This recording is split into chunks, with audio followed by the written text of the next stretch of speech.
field of tobacco control and tobacco cessation since the past 2 to 3 years. So tobacco control and tobacco cessation. Tobacco control and quitting tobacco, helping people to quit tobacco. So today's topic is the tobacco trap. You must have heard this word tobacco, cigarettes, gutka and all those things. But many people have a lot of doubts about it. We've heard a lot about it in the media, in the newspapers, on the television. We see a lot of advertisements also nowadays. So many people have a lot of doubts about it. What exactly is tobacco? Is it harmful? Is it not harmful? Why do people stress on quitting it? Why people are not able to quit it? What are the ways people try to use to quit tobacco? So we'll just try to see some of these issues, some of these questions which a lot of people have in mind. A lot of tobacco users also have these questions, and those who do not use tobacco also have these questions. So what exactly is tobacco? This is something we will try to see during the course of the presentation. Why should someone quit tobacco? Why is it so important to quit? Why do we see in the media, in the newspapers, in the television, we see so many anti-tobacco advertisements that quit tobacco, quit now. So why do we have to quit tobacco? What is it that makes tobacco so harmful and so dangerous? What are the benefits of quitting? How is the quitting process? How does one quit? Does one just quit tobacco just in a day, or it takes time, or it is a process? How long does it take to quit? How should one quit tobacco? There are different methods of quitting tobacco. How to prevent and handle relapse? Many times we may have heard that people quit tobacco but then they again get back to the same habit. So how to prevent that, and how to help others to quit? You may not be a tobacco user, but you may come across a lot of people in your family, in your workplace, your friends who may be using tobacco in different forms, and you may want to help them out, you may want to reach them. So how do you do that? So what is tobacco? This is the tobacco plant. It grows very tall, around 11 to 12 meters. So these leaves, tobacco leaves, they are dried and they are cured and they are manufactured, they are processed into different forms of tobacco. Two main forms you see: the smoking form, you see cigarettes and bidis which give out smoke. So there is tobacco in it, but that is used in the form of a smoked form. The second one, the second picture that you see, that is also tobacco, but it is the smokeless. It doesn't give out smoke. Chewing, yes, correct. So the smoked forms, the most common forms are the cigarettes, the bidis and the hookah. Hookah is more common amongst youngsters. Of course now the hookah parlors are banned in Mumbai, but still some places, some people purchase their own hookah and they can still use it, and not just Mumbai but other places it is available. So that is also a form of smoked tobacco. So this is something about the hookah. You must have seen in some movies or in some television and some songs. These kind of things are there. This is also equally dangerous. Of course now it is not available in Mumbai, it is banned, but just like for your information, sometimes they say hookah does not have tobacco. They market it that way, that hookah doesn't have tobacco, but it does have tobacco. And whenever a person is using hookah, he or she is taking it for a very long period of time. If you are smoking a cigarette, it is 5 minutes, 10 minutes. You finish off one cigarette. But one hookah session lasts for about 30 minutes to 1 hour.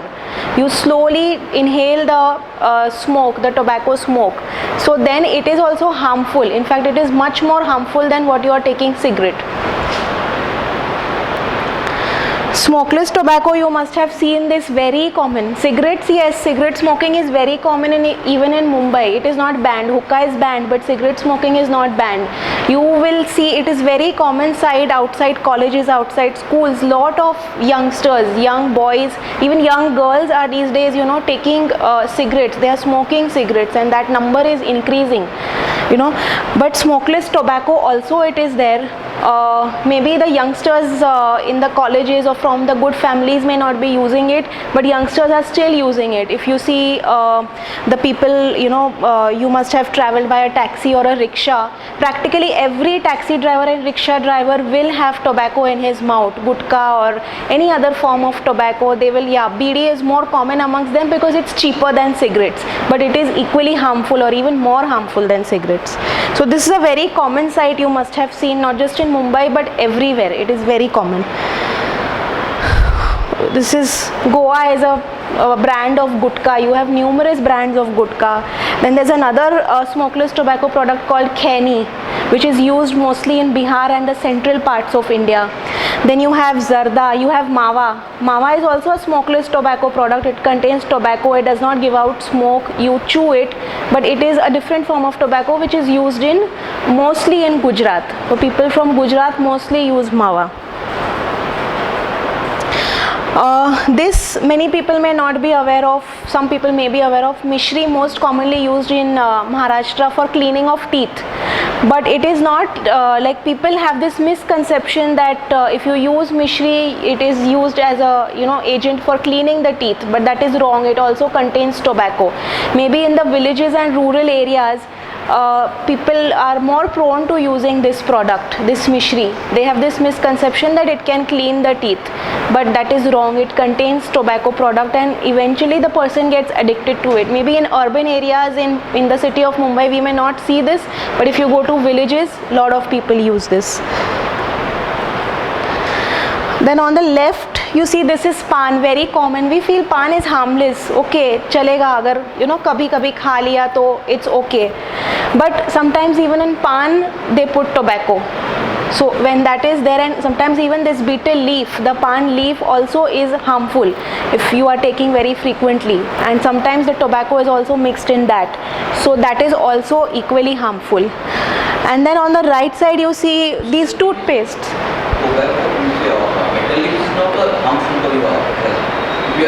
If you are mixing the tobacco, yes. If you are mixing the tobacco, that is like very harmful, and many times they do mix tobacco also. So a lot of people take pan with tobacco, so that is also like a form of tobacco only. Then on the right side when you see some toothpaste like product. It's like a toothpaste. It's called Dentobac gel and Ipco creamy stuff. These companies they market these products as like a teeth cleaning agent, like a toothpaste, but then they also contain tobacco products. The ones which are under these brand names, the ones that we commonly use, maybe Colgate or Pepsodent, they don't have tobacco products, but these products specifically they do contain tobacco, and sometimes they don't even write on it that it contains, they don't mention in the ingredients that it contains tobacco because it is banned. Tobacco is not allowed in any of the toothpastes, but still they market it as, and this is available in the market. But a lot of people are not aware of these things. Maybe those who are not so educated, they may not be aware of it, and they may be using it and they get addicted to it.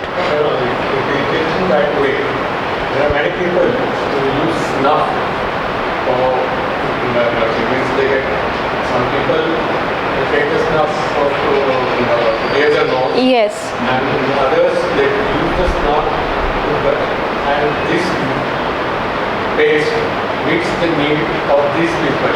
Like they find it a little clumsy to use that, so they use this. Yes, but then it also contains tobacco. The ingredient is tobacco. Yeah.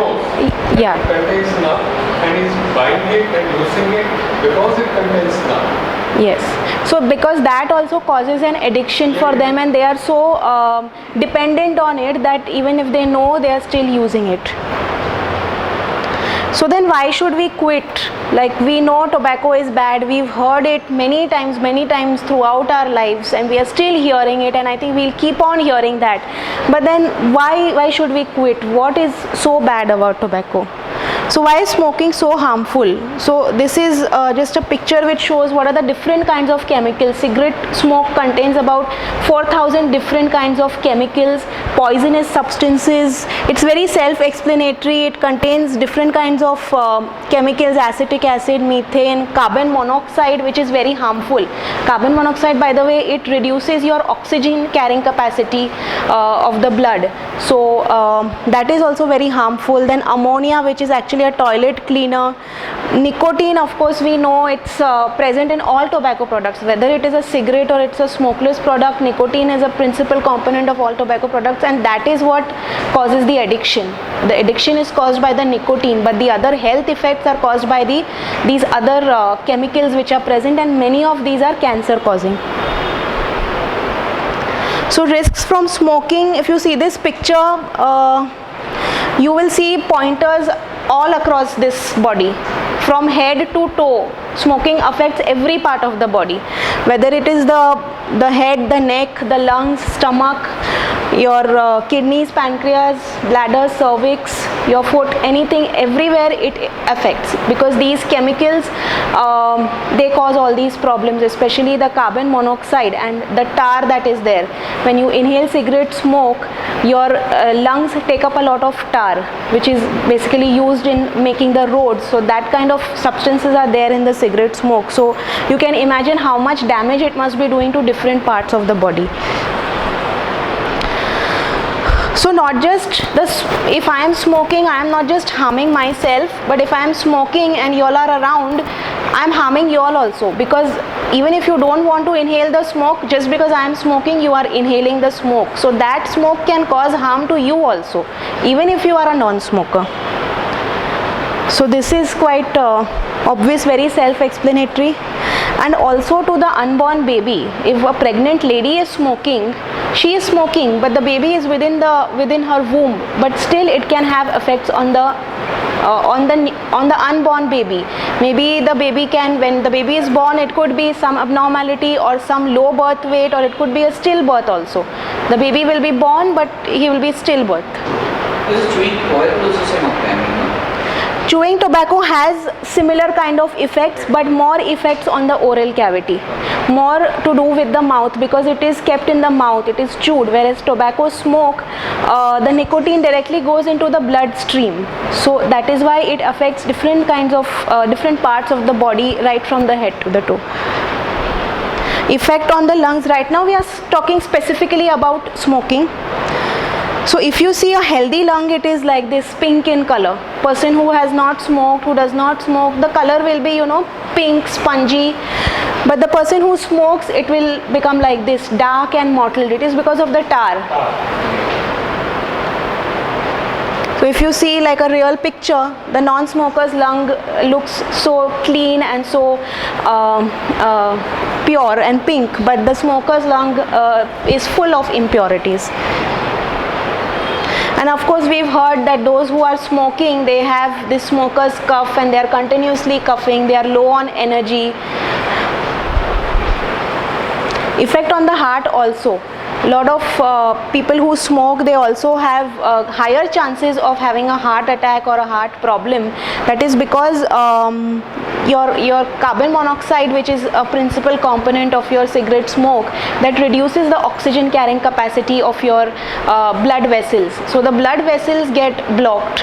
The blood vessels of the heart or any other part of the body, the arteries, they get blocked. And because they are blocked, the enough blood is not pumped, by the heart, and the heart has to work much harder than it has to work in normal circumstances.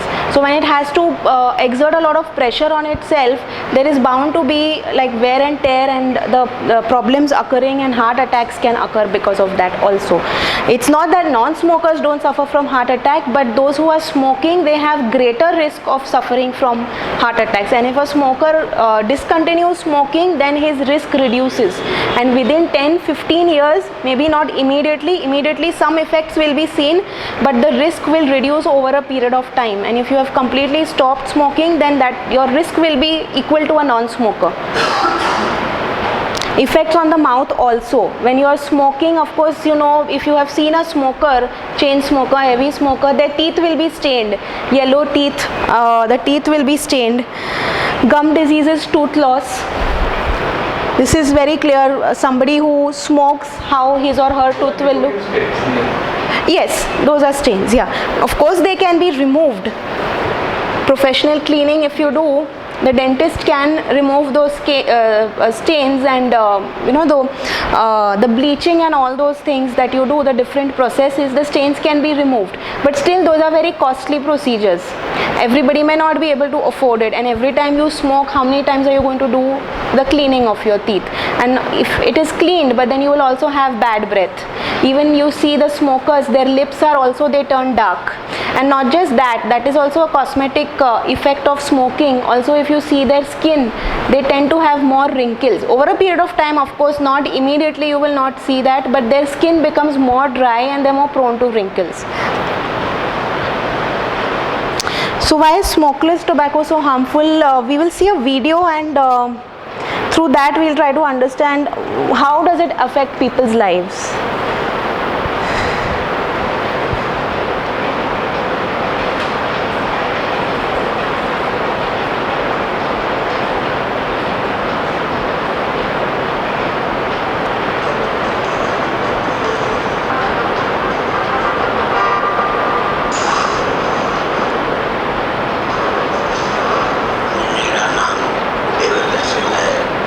आज मैं सिख जन general के लिए बना हूँ।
So this is just one story. There are so many such stories, so many such people who are suffering. If you hear his voice, he was not able to speak. He was using gutka and he had cancer and his voice box was removed. And whatever he was able to talk, it was because of the artificial voice box that was put. And if you see, he had covered his neck and he had always had to put a finger, because without that he is not able to speak. So even though his life was saved, he did suffer from cancer, and it's not that he died out of it. He was saved. Maybe the cancer it had not progressed so much, but still, even though he is living today, what is his quality of life? And so people are not so fortunate to even survive. A lot of people who are youngsters who use these kind of products, maybe they are 20, 28, 30 years of age, and they don't survive. They die, leaving behind their families, their wives, their children. So this is like from a person who has suffered. Smokeless tobacco also contains a product called areca nut, which is supari. Gutka products, if you go to see, they contain tobacco, of course, nicotine, they contain other chemicals also, they contain some flavoring agents, so that the taste becomes more attractive, people want to eat it more. It's available in different flavors, but it also contains areca nut, which is called supari. Supari, you also have it raw, but it is also found in these gutka products. So this is also equally harmful, and there have been a lot of research studies that have been done which have proved that areca nut can also cause cancer, or at least it can cause conditions which are called precancers. Which precancers are those conditions which could lead to cancer in the future if something is not done about it. So areca nut is also equally harmful. And these days you also have pan masala. Pan masala is not a tobacco product. It does not contain tobacco, but it's called like a mukhwas. Some people consider it as a mukhwas, but that also contains areca nut. It contains supari. The pan masala is very similar to gutka, but just that gutka contains tobacco and pan masala does not contain tobacco. So that is why the companies, tobacco companies, they marketed that pan masala is not harmful, but that is also harmful because it contains areca nut. It doesn't contain tobacco, it doesn't contain those chemicals, but it does contain areca nut, which is also harmful. So effects of smokeless tobacco, mostly it is the effects are seen on the mouth. Of course, bad breath. Somebody who is continuously eating gutka or these kind of smokeless products will have bad breath, stained teeth, permanent tooth discoloration, precancerous leukoplakia. That is a condition which is before. Precancerous leukoplakia is a condition which is before the cancer develops. And also some ulcers. Those ulcers can also then develop into cancer if the habit is not stopped. So this is the precancerous condition that I was talking to you about, like a white patch. Somebody who is using this, and if these kind of products, and if they have something like a white patch in the mouth, then it's an alarming sign. Then he or she should go and see a doctor or a health professional, because that can develop into a cancer. Not just white patch, but there could be a reddish patch also. Normal mouth will not have these kind of patches, white and red patches. If you are not a user, if you examine your own mouth, your oral cavity will not find this, but a user might have these kind of patches. And then it could become ulcerated, that the tobacco products could just eat into your gums, into your mouth, different parts of the oral cavity. It could be an ulcer. This looks very mild, but it could be more severe. I have not put very severe pictures here, but it could be more severe than this. So nicotine, which is a principal component of tobacco, it is a CNS stimulant. It stimulates your nervous system. So whenever you are taking a cigarette puff or a smoke, that nicotine that activates the receptors in your brain, it releases chemicals, and then you immediately get a kick. And once you stop using that product, one day if you don't use the cigarette, one day if you don't take a smokeless tobacco, you start craving for it. Your body starts craving for it. It leads to habit formation, dependence. Quitting is very difficult, yes, but not impossible. And it causes rise in the blood pressure, heart rate, respiratory rate, causes withdrawal symptoms. So if you are trying to quit, A person who is trying to quit, why is it so difficult to quit? Because if you every day you are taking it, and one day if you don't take it, you feel something is missing, you crave for it. So when you are craving for it, you feel uneasy, you feel irritable, you have a feeling of a nausea, you get mood disturbances, you get angry, you get depressed. These are all withdrawal symptoms when people are trying to quit, and these are all normal, and those can also be taken care of. So as I said, nicotine withdrawal. So when you are not providing nicotine to your body, by taking a smoke or by taking a smokeless product, you are providing nicotine to your body. When you don't provide nicotine to your body, you experience withdrawal. So you have craving, intense hunger, tension, anxiety, depressed mood, you are not able to concentrate. This happens with any kind of addiction, not just nicotine addiction, but any kind of addiction, any kind of habit, something that you are used to, and suddenly you stop that thing, there is a sense of uneasiness. So taking tobacco is like committing a suicide. You are yourself committing a suicide without even realizing that. It is called a slow poison. It's a slow poison, yes, it is a slow poison. So it's like free death with gutka. So the companies are selling gutka, but actually they are selling death. They're selling tobacco products, but they are actually selling death. So tobacco companies mislead. This is a very common sight all across India. In Mumbai, you will see a lot of these tobacco vendors, the pan thelas. Everywhere you will find these kind of packets, cigarette packets, gutka packets, tobacco products. Very colorful, very attractive they look. They look very attractive, and this thing you will find everywhere in all tobacco shops. So all these colorful packaging, mostly it attracts youngsters. Cigarette companies mislead. This is how they market their products. They'll write honeydew smooth, or they will write some mint flavor, or something some or the other taglines they will write just to attract the customers. Just like any other product is advertised, they try to attract customers. Cigarette companies also, they are a profit making venture, they want to attract customers. This is how they mislead. This is classic cigarette. It says rich taste. Menthol. Yeah, menthol and all those things, and filtered cigarettes and all those things, but those are all marketing gimmicks. Any form of tobacco is harmful. No form is less harmful. Oh, okay, maybe cigarettes are harmful, smokeless tobacco is not that harmful. No, every product contains tobacco, and anything that contains tobacco is harmful.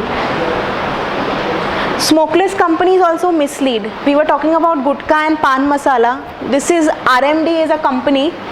It's a tobacco manufacturing company. It manufactures pan masala and gutka both. Now gutka is banned in Maharashtra. Sale of gutka is banned. Lot of states it is banned, and Maharashtra is one of them. So the tobacco vendors are not allowed to sell gutka products.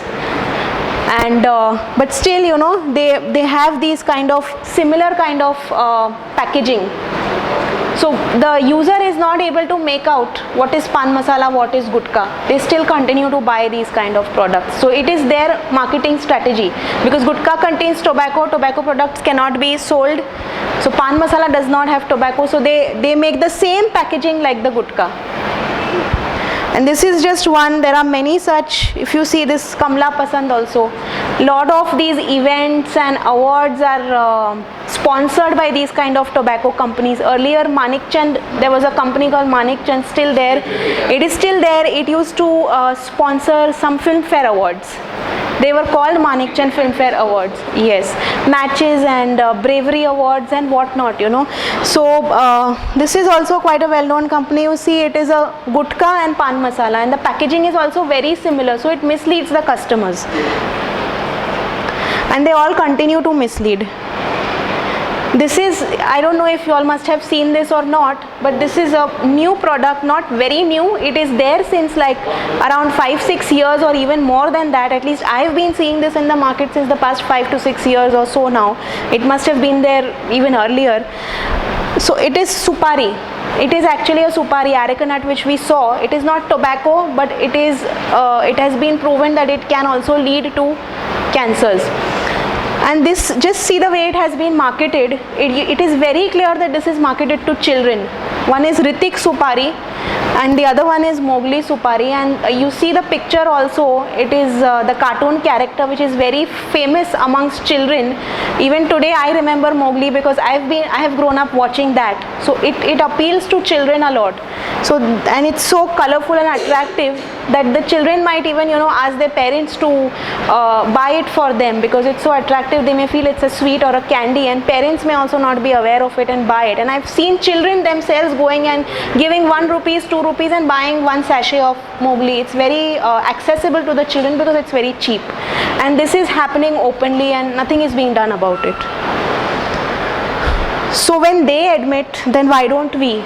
The tobacco companies do admit that these products are harmful. They do admit. And how do they admit? This very common site you must have seen maybe on tobacco products. So this is RMD Gutka. It writes this product may cause mouth cancer on its cigarette, on its Gutka packet.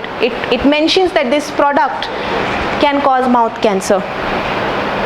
This gold flake, there's a cigarette packet. This is a pictorial warning. You will see on all cigarette packets these kind of warnings are there. Smoking kills, smoking causes cancer.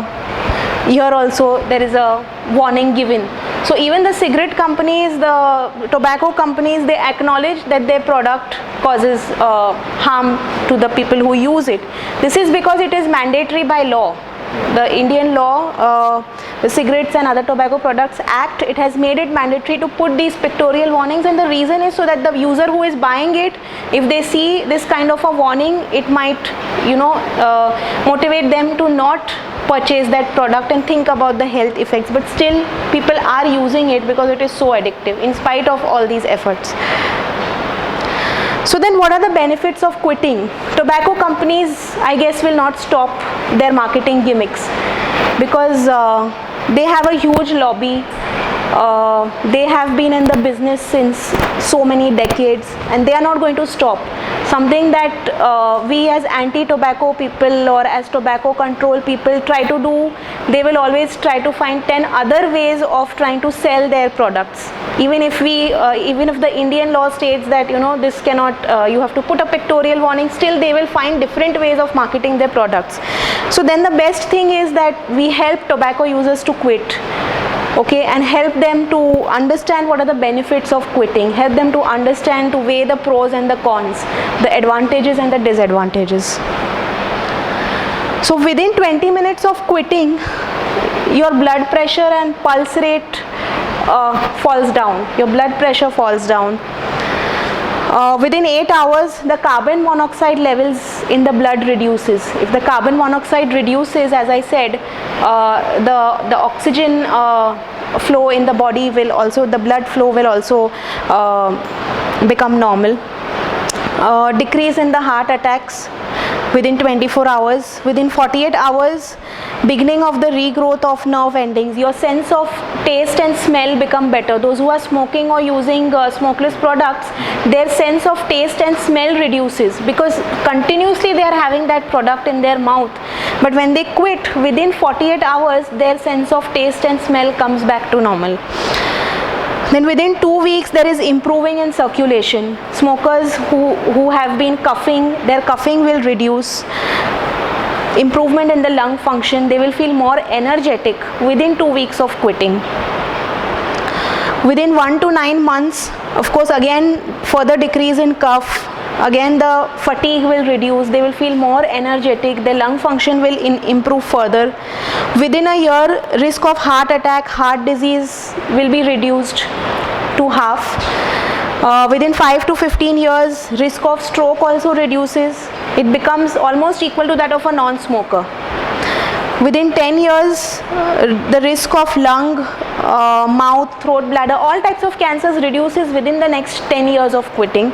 And within the next 15 years, your risk of coronary heart disease and heart attacks also becomes like a non-smoker. So you're as good as a non-smoker now after 15 years of quitting. So these are the benefits of quitting. Some are immediate benefits and some of them are seen over a period of time. So how is the quitting process? So process of tobacco use and cessation, we've seen this, like this kind of a habit starts in childhood, maybe sometimes in teenage period or in adolescence. Children as young as 10 or 11 years of age, they also start using it. From where do they pick it up? Mostly from their parents, family members, from friends, from peer groups, and from also media. When they see it on television, when they see it in movies, and they see their favorite actor or actress doing that, they are in that age when they want to be like those people. So that also has an influence. Between 7 to 19, when they are in college, of course there's a lot of peer pressure, a lot of influence from the friends. So that time also people start using. After 23 years, 30 years, 35 years, nobody generally starts, because you've become an adult, you can understand between the right and the wrong. So virtually nobody starts after 35 years. Somebody may, but mostly in this young age group, people tend to experiment with these products.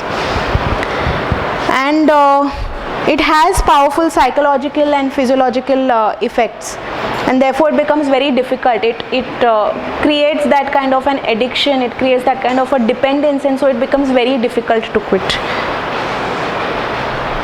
So cessation is a process, it is not an event. It's not like okay, today I decide to quit and I'm done with it. Some people can do it that way also, but there are not many people who can just quit it in one go. Even if they do, they might again start again. So it is a process. You quit, then again you may relapse back, then again you try, you relapse back. It's like, you know, a child learning to walk. Initially a child may not be able to walk the way adults do. The child will, you know, hold the adult's hand, walk a bit, may fall down, might crawl, then again get up and walk. So cessation is something like that. But eventually the child does learn to walk on his or her own without any support. So cessation is also that way. It's a process. It's a dynamic process, ever changing. You have to keep on changing your strategies to quit. Okay, this doesn't work, this works. How do I identify my triggers? What motivates me to quit? So it's a process. It's a dynamic process, keeps on changing, because levels of motivation change. Today I am very stressed out and I need a cigarette or I need a gutka, and I'm not motivated enough to quit. Tomorrow maybe I'm in a good mood and I have seen some kind of a video or something like that. I may be motivated to quit. So that also depends from person to person. So there are different changes that occur. There are different stages that a person may undergo. Somebody may not be ready. If I ask a tobacco user, would you like to quit within the next 6 months? If he says no, that means he's not ready. He just doesn't want to quit. So he is still in that preliminary stage where he has not even thought of quitting. Second is, if I ask a user, do you want to quit within the next 6 months? And he says yes, I'm thinking about it. I may want to quit in the next 6 months. So I'm contemplating. So I'm in that stage. Somebody, if I ask, would you like to quit within the next 1 month? And if he says yes, I want to quit, that means he is in the process. If I ask somebody, have you quit? For how long have you quit? Have you quit for 6 months or more than 6 months? If he says I've quit for 6 months or less than that, he's in the process. If he has quit for more than 6 months, then he has quit, but that person will have to maintain that, because even if he or she has quit for a long period of time, it doesn't mean that he or she cannot go back to it.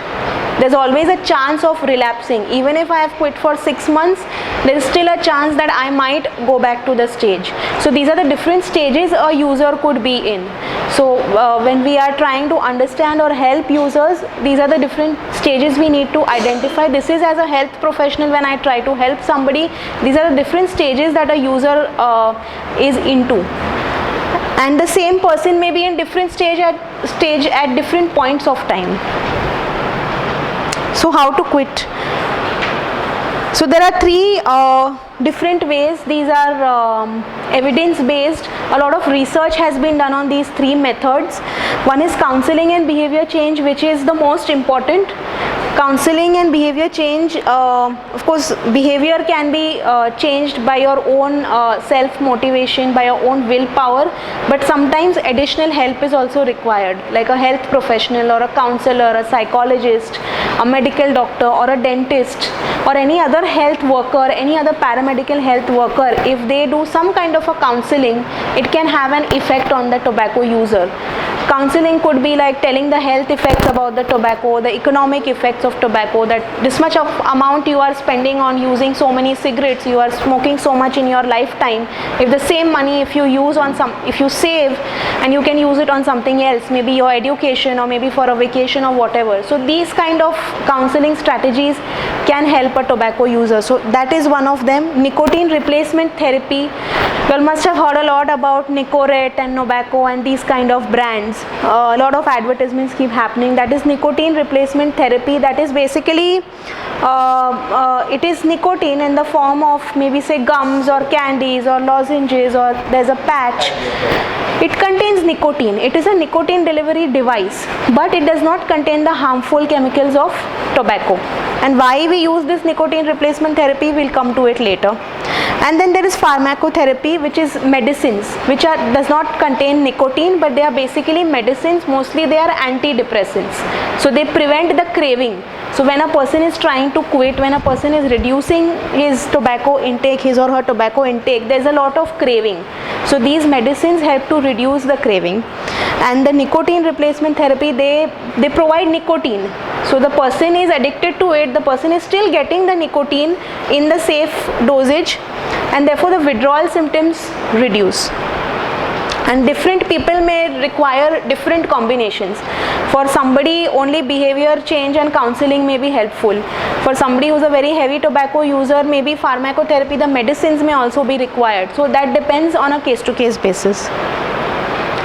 So behavior change, basically a health professional or any other professional who is trained in tobacco cessation would provide help, support, advice, guidance, assistance, motivation, knowledge about tobacco and its ill effects, basically by helping the person, by talking to the person, by counseling the person. And this is not just that a health professional can only do it, even other people can do it. So health professionals, yes, because they are qualified, they are trained, but even the family can also be a very good source of counseling and providing guidance. The friends, colleagues at the workplace, sometimes we have a good rapport with our colleagues, they are almost like our friends.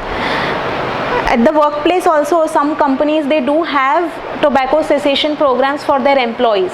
They do conduct these kind of programs. They conduct something called as corporate wellness for their employees. So tobacco cessation is one of the services that they provide. The company bears all the cost for it. Social networks, now you see these days, Facebook and all these social media is very much common. So over there also you have a lot of information that is available on the web, on the internet. A lot of help is available, a lot of articles are available also on these kind of social media, which can also be like a help for the tobacco users, something like a self-help.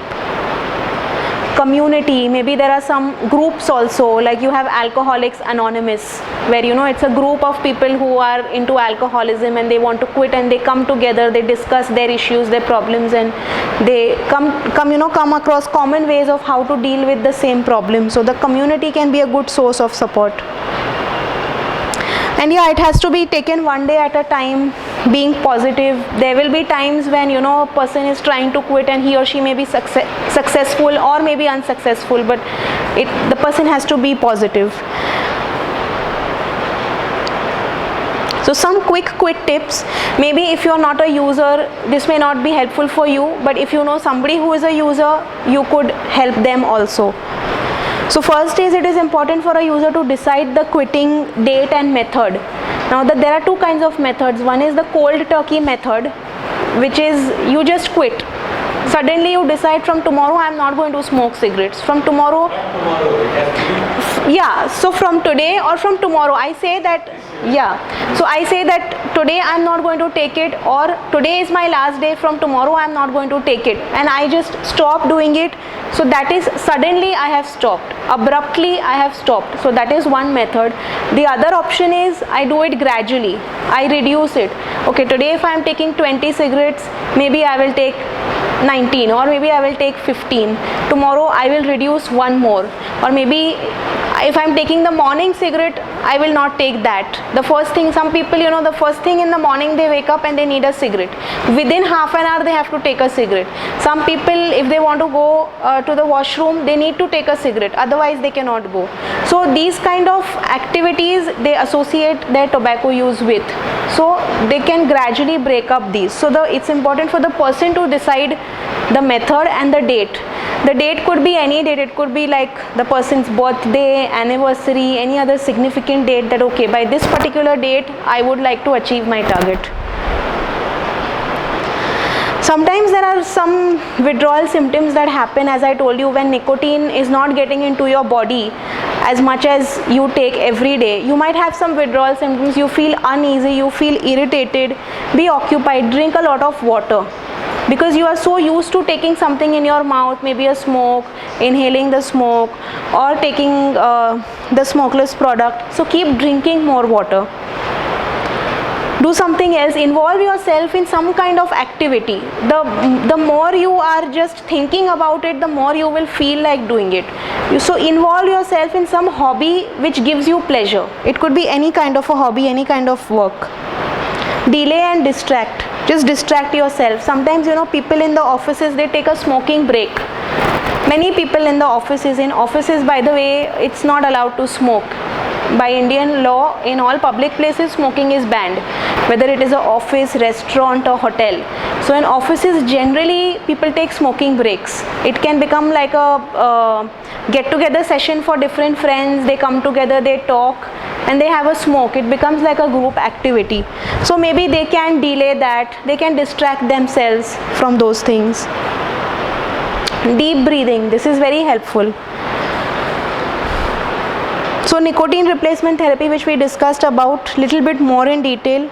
So nicotine gum, it is like a normal chewing gum. The chewing gum that we have available in the market, it's very similar to that.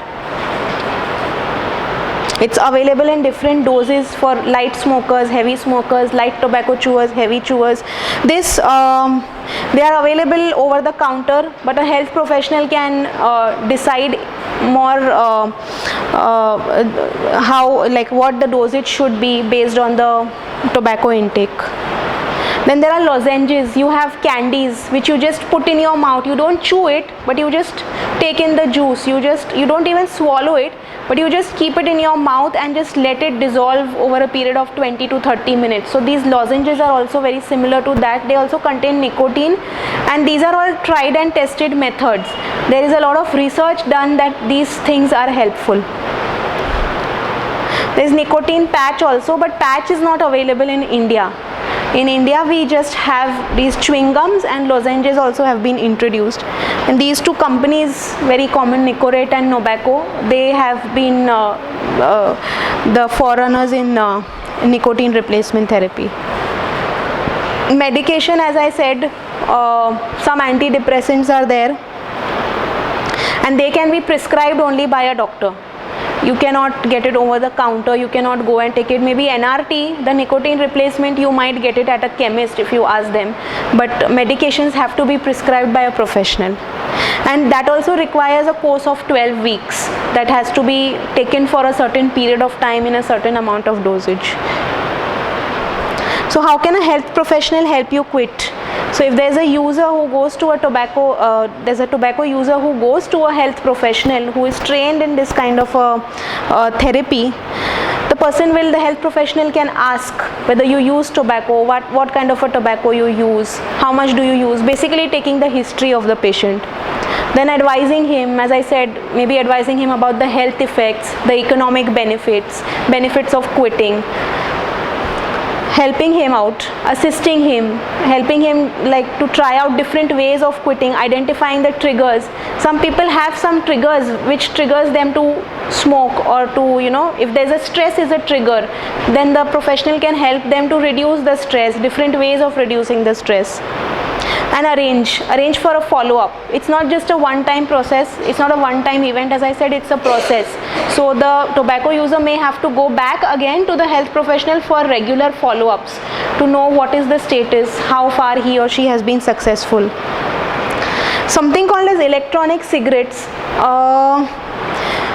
Basically, this many people use as a smoking cessation aid to help them to quit. So nicotine replacement therapy is one way of helping people to quit.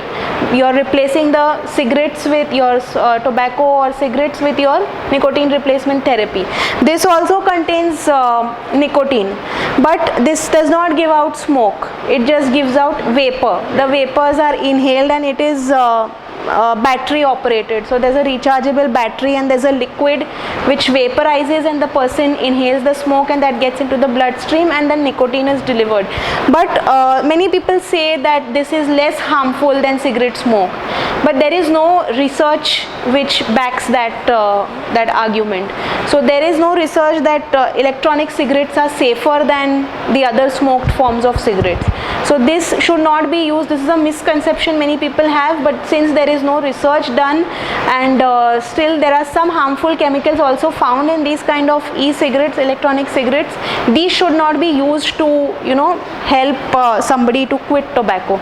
Only those three methods which I said, one is the counseling and behavior change, nicotine replacement therapy, and medications. Those are the only three proven methods which can help somebody to quit. So what happens if you start again? Somebody has quit, but what if the person again starts? So it is important to realize that you have not failed. It's not a failure, but you have realized that, okay, this thing doesn't work for me. I tried this method, but this doesn't work. So maybe I have to change my method. So it is common, and this is very common. Smokers, tobacco users, whenever they make a decision to quit, whenever they try to quit, they may be successful, but they may again fall back to their old habit, and that is very common. It is not something abnormal. That is a part of a process.